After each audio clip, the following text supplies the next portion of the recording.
Good morning বন্ধুরা, আশা করি তোমরা সবাই ভালোই আছো। আর আমরাও আছি, চলে যাচ্ছে। আজকে অনেক সকালবেলা উঠেছি, প্রচণ্ড কুয়াশা। নতুন বছরে তোমাদেরকে সবাইকে শুভকামনা। আর আজকের দিনটা আমি নিজের মতন একটু কাটাতে চেয়েছিলাম, তাই আমি সকাল সকাল উঠে পড়েছি। কারণ আমি নিজের মতন কাটানোর কোনো সময়ই পাই না। তাই আমি সকালবেলা উঠে আজকে কুয়াশার মধ্যে বেরিয়ে পড়ছি। শরীরটা ভালো না, তবুও বেরিয়ে পড়ছি। আর এক দম বন্ধ লাগছিল জীবনটা। তাই একটু খোলামেলা থাকতে চাচ্ছি আর তোমাদেরকে দেখাচ্ছি কত কুয়াশা। আজকে আমি কী করবো সারাদিন তোমরা সব দেখতে পারবে, তোমাদেরকে সব দেখাবো।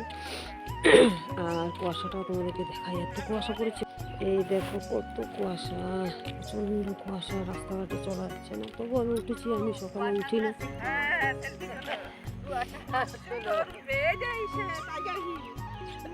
টাইগার হিল, এই যে ওনারা হাঁটছেন সকাল সকাল, সবাই হাঁটছেন।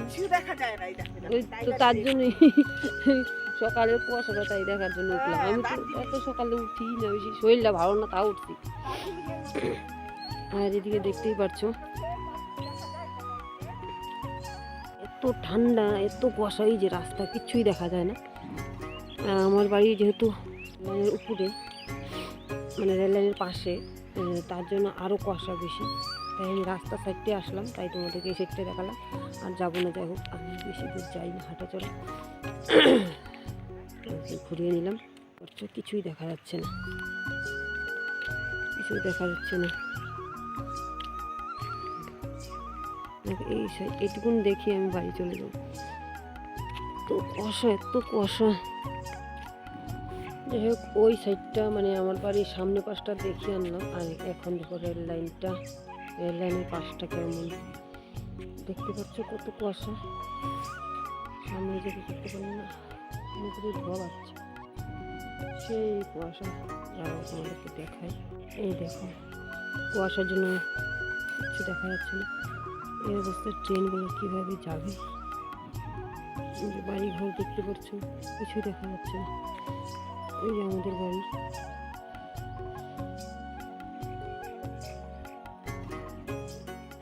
এভাবেই পড়ে আছে 5 বছর থেকে, হচ্ছে না কিছুই।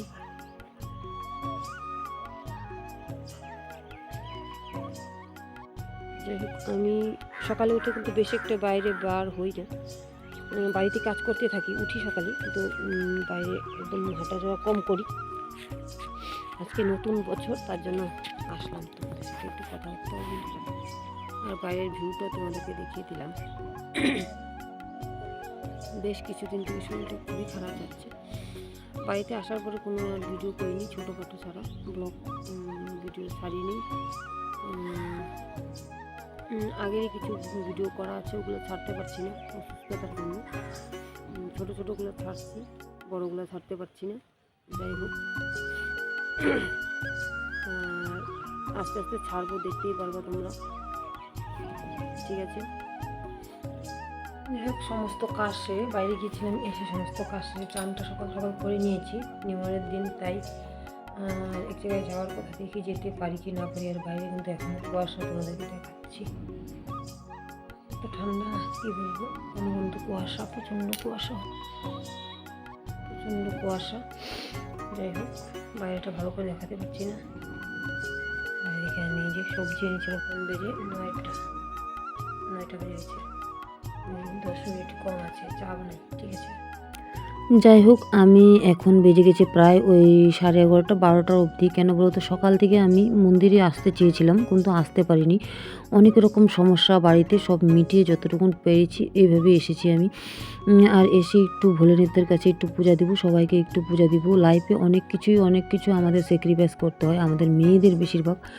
আর আমাদের নিজের বলতে কিছুই নেই। আমরা অন্যের জন্য বাঁচি, অন্যের জন্য হাসি, অন্যের জন্য কান্না করি, সবটাই আমরা অন্যের জন্য সব কিছু করি।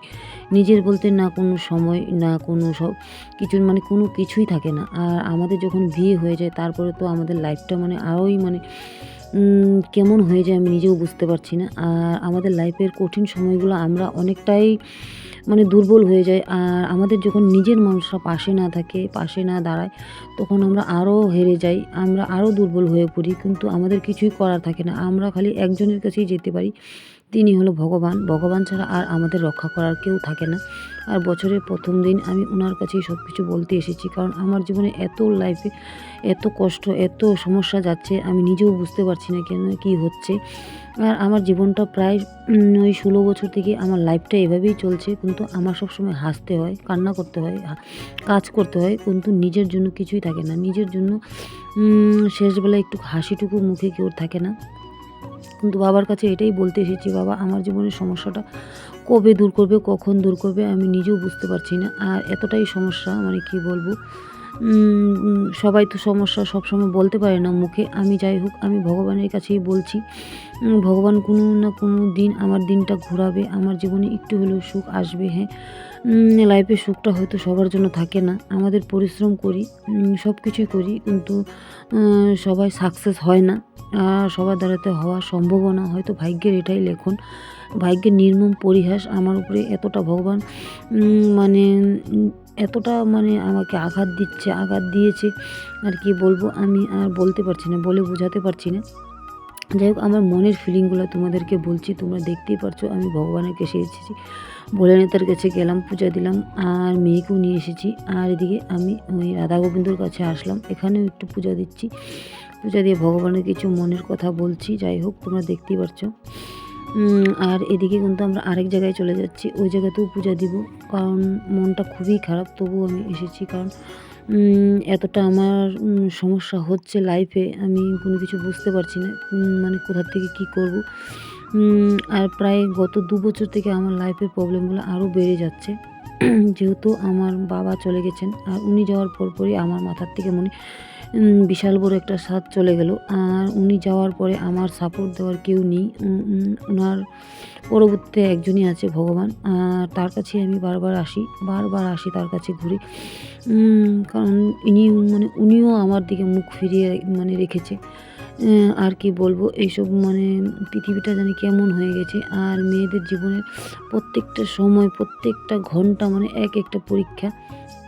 আমার জীবনে প্রত্যেকটা সেকেন্ডে পরীক্ষা দিতে দিতে আমার এই পর্যন্ত আসলাম। আর আমার নিজেকে দেখে আমার নিজের অনেকটাই খারাপ লাগে। নিজেকে যখন আমি নিজের আয়নাতে দেখি, তখন আমার অনেকটাই খারাপ লাগে। আমার লাইফ সম্পূর্ণ স্টাইল সব কিছু পাল্টে ফেললাম এই সংসারটা রক্ষা করার জন্য, বাচ্চাদের রক্ষা করার জন্য। হ্যাঁ, আমি বলে না, আমার মতন হাজারো মেয়েরা আছে, হাজারো বউরা আছে, তারা তাদের জীবনের কোনো কিছুই চিন্তা করে না, সবসময় চিন্তা করে তাদের সংসার, স্বামী, বাচ্চা কাচ্চা, ওদেরকে কীভাবে বাঁচাবে, কীভাবে সুস্থ রাখবে, কীভাবে বড় করবে, ওই চিন্তায় ওদের জীবনটা শেষ হয়ে যায়। হয়তো অনেকে মানে পৃথিবী ছেড়েও চলে যায় এই চিন্তা করতে করতে, কিন্তু আমি চেষ্টা করছি আমার মানে ওদেরকে রক্ষা করার, বাঁচানোর, কিন্তু ভগবান কিছুতেই মুখ ফিরিয়ে তাকাচ্ছে না। আমি এই জিনিসটাই বুঝতে পারছি না কিসের থেকে কী হচ্ছে।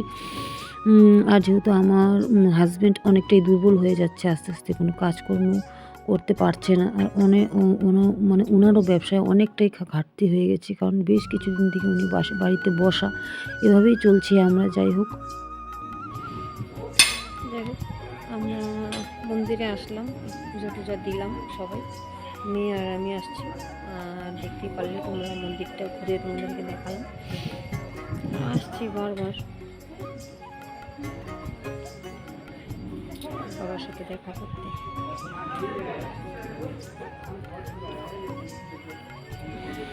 যাই হোক, নিজের মনটাকে একটু সান্ত্বনা দিতে আসলাম, কিন্তু সান্ত্বনা তো যতটুকুই হোক ভগবানের কাছে চাওয়া ছাড়া আর কোনো রাস্তা নেই। যেহেতু নিজের মানুষরাই যেহেতু মুখ ফিরিয়ে নিচ্ছে, আর স্বামীও যেহেতু আস্তে আস্তে অসুস্থ হয়ে পড়ছে, আর ওর দ্বারাও তো কাজকর্ম করা অসম্ভব হয়ে যাচ্ছে।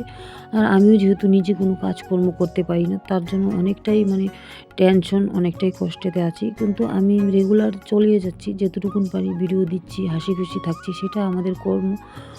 হয়তো আমার কর্মটাই এমন, কর্মটাই খারাপ, হয়তো মানে আমার হাসি মুখ ভগবান কখনোই দেখতে চায় না।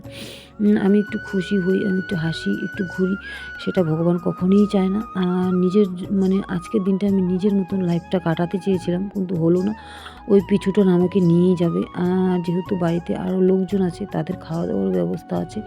যাই হোক, নিজের মতন লাইফে আমি কখনোই কাটাতে পারিনি এই 16 বছরের মধ্যে, একটা সেকেন্ডও না। অন্যের ইচ্ছেতে আমার প্রত্যেকটা সেকেন্ড চলতে হয়। যাই হোক এসে আমি আরও সমস্ত কাজকর্ম ছিল বাড়িতে, ওগুলো করলাম। যেহেতু জানুয়ারির ১ম বাচ্চারা একটু চিকেন খেতে চেয়েছে, তাই আবার ওর বাবা যেহেতু বাজার করেনি, আজ দেখি আমার দেওরই আজকে বাজারটা করে দিল।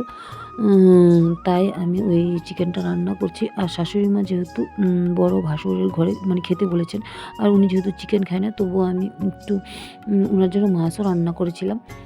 যাই হোক ওই রান্নাবাড়া সেরে আরও সমস্ত কাজকর্ম সারলাম।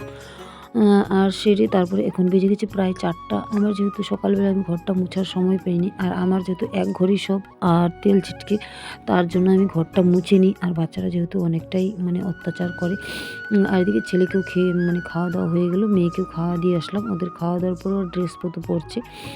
যাই হোক ওরা খেলতে যাবে। আর আজকের দিনটা কিন্তু আমার খুবই খারাপ গেছে, বছরের ১ম দিন। আর হয়তো লাইফটা এভাবেই খারাপই যাবে, আর কি বলবো। আর তোমরা সবাই একটু আশীর্বাদ করো, একটু লাইক কমেন্ট শেয়ার করো, আমার পাশে থেকো। আমি যেন লড়াইটা চালিয়ে যেতে পারি, আমি যেন সংসারটাকে বাঁচাতে পারি, রক্ষা করতে পারি। নিজের জন্য না, আমি ওদের জন্য চাই, ওরা ভালো থাক, সুস্থ থাক, সেটাই আমি চাই। আর তোমাদের কাছে সেটাই প্রার্থনা করছি। আমাকে একটু সাপোর্ট করো। আর যেহেতু আমি কেউর কাছে মুখ ফুটে কখনো কিছু চাই না, কিন্তু তোমরা যারা ভিডিওটা দেখো তাদেরকে আমি বলছি, তারা একটু সাপোর্ট করো। হয়তো একটা না একটা দিন, আজকে না হোক 5 বছর পরে হলেও আমি কিছু না কিছু একটা আর্নিং করতে পারবো, সংসারটাকে রক্ষা করতে পারবো। যাই হোক আজকের মতন এখানেই রাখি। তোমরা যদি পছন্দ করো কিংবা আমাকে ভালোবাসো, তাহলে লাইক কমেন্ট শেয়ার করো, আর একটু সাবস্ক্রাইবও করে দিও। যাই হোক রাখি।